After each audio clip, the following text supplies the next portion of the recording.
ഞാൻ സമയത്തിൻ്റെ അപ്പുറമാണ് ജീവിക്കുന്നത്, അപ്പുറം പോയാണ് ജീവിക്കുന്നത്. അപ്പോൾ എനിക്ക് സമയമില്ല ജീവിതത്തിൽ. അപ്പം നമ്മൾ മനസ്സിലാക്കുന്നത് വെച്ചാൽ സമയത്തിനപ്പുറം പോകാൻ പറ്റും.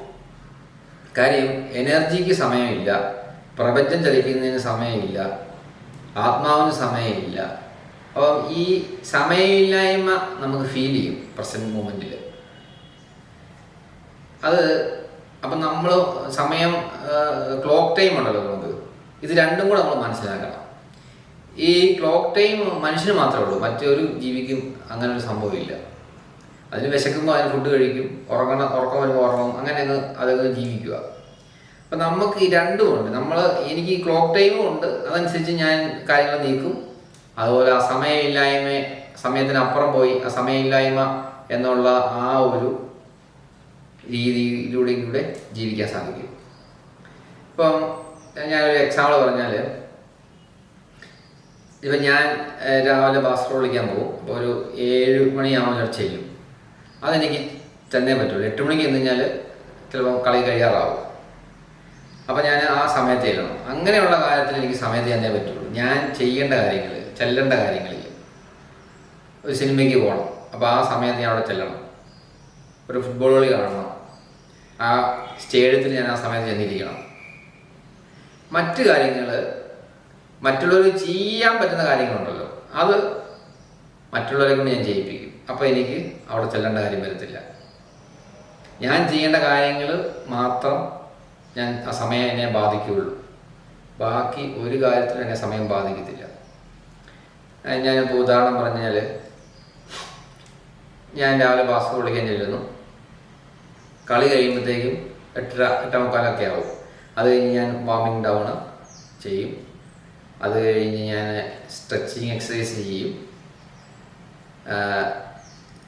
അബ്ഡോമിനൽ എക്സസൈസ് ചെയ്യും, സൈലൻറ്റ് മെഡിറ്റേഷൻ, അങ്ങനെയുള്ള കാര്യങ്ങളൊക്കെ ഞാൻ ചെയ്യും. അതിന് ശേഷം ഞാൻ 9:00 കഴിയുമ്പോഴാണ് ഇറങ്ങുന്നത്. അപ്പോൾ ഏറ്റവും ലാസ്റ്റ് ഇറങ്ങുന്നത് ഞാനാണ്.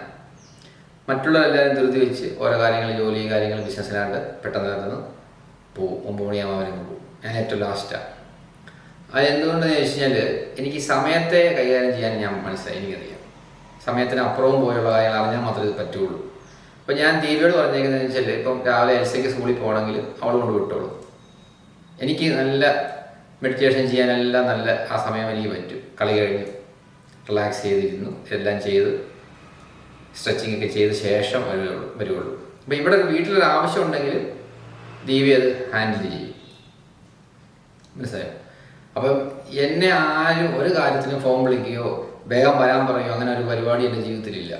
എല്ലാം ഞാൻ ഓരോരുത്തരെ ഓരോ കാര്യങ്ങൾ ഏൽപ്പിച്ചിരിക്കുക. അവർക്ക് ചെയ്യാൻ കഴിവുള്ളവരെ കണ്ടെത്തി ഏൽപ്പിച്ചിരിക്കുക. ഇപ്പം കടയിലെ കാര്യമാണെന്നുണ്ടെങ്കിൽ മാനേജറുണ്ട്, അപ്പോൾ അദ്ദേഹം അവിടുത്തെ കാര്യങ്ങൾ നോക്കിക്കോളും. ആ കപ്പാസിറ്റി ഉള്ള ആൾക്കാരെയാണ് നമ്മൾ കാര്യങ്ങൾ ഏൽപ്പിക്കുക. എന്നിട്ട് ഞാൻ ആ സമയമില്ലായ്മയിൽ ജീവിച്ചുകൊണ്ടിരിക്കുക. അപ്പോൾ നമ്മൾ ഇത് രണ്ടും കൂടി മനസ്സിലാക്കണം. അപ്പോൾ പ്രസൻസിൽ ജീവിച്ചാൽ മാത്രമേ ഉള്ളൂ നിങ്ങൾക്ക് ആ സമയമില്ലായ്മയെ ടച്ച് ചെയ്യാൻ പറ്റുള്ളൂ. ആ പ്രസൻറ്റ് മൂമെൻറ്റിൽ ടൈംലെസ്. കാര്യം അവിടെ പാസ്റ്റും ഇല്ല ഫ്യൂച്ചറും ഇല്ലാത്ത ഒരു സ്റ്റേജാണ്, നൗ മാത്രമേ ഉള്ളൂ.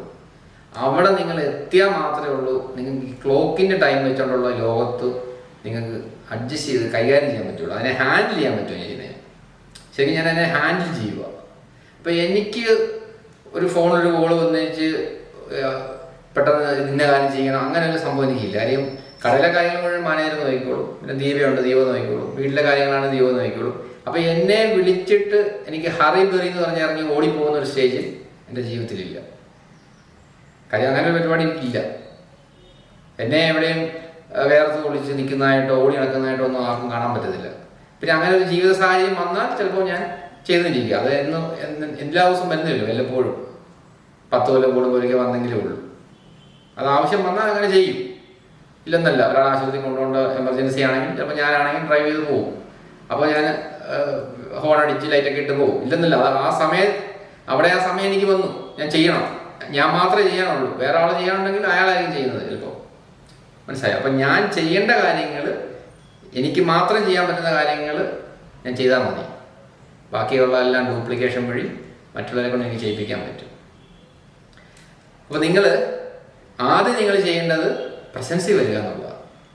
പ്രസൻസി വന്നാൽ മാത്രമേ ഉള്ളൂ നിങ്ങൾ സമയത്തിനപ്പുറം പോവുള്ളൂ.